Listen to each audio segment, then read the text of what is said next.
ইয়া আইয়ুহাল্লাযীনা আমানুত্তাকুল্লাহা হাক্কা তুকাতিহি ওয়া লা তামুতুন্না ইল্লা ওয়া আনতুম মুসলিমুন।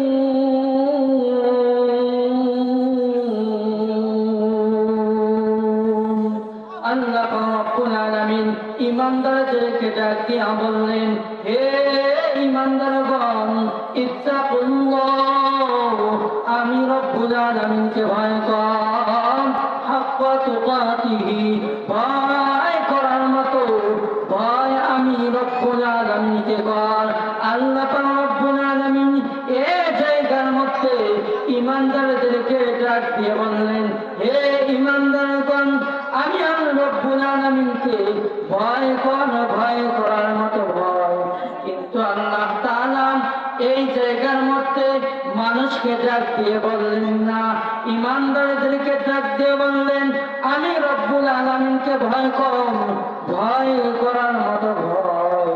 যে জায়গার মধ্যে রব্বুল আলামিনের ভয় আছে, সেই জায়গার মধ্যে গুনাহ করার কোনো সম্ভাবনা নাই। যদি কারো অন্তরে রব্বুল আলামিনের ভয় থাকে, যদিও ওই ব্যক্তি গুনাহের কাজ করতে যায়, গুনাহের কাজ করার আগে তার অন্তরটা বলবে, আল্লাহ রব্বুল আলামিন তো এই গুনাহের কারণে আমাকে শাস্তি দিবে, এই গুনাহের কারণে আমাকে জাহান্নামের মধ্যে দিবে। তখন ওই ব্যক্তিটা গুনাহের কাছ থেকে ফিরে আসবে।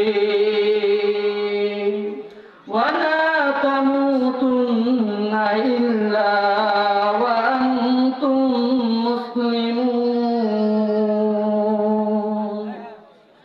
আর তোমরা মুসলমান না হইয়া অন্ধকার কবরে যেও না।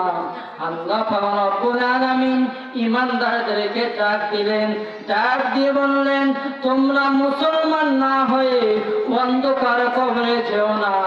কারণ ওই অন্ধকার কবর হলো, ওই কবর হলো অন্ধকার, ওই কবর হলো নির্জন কুঠুরি, ওই কবর হলো সাপ বিচ্ছুর ঘর।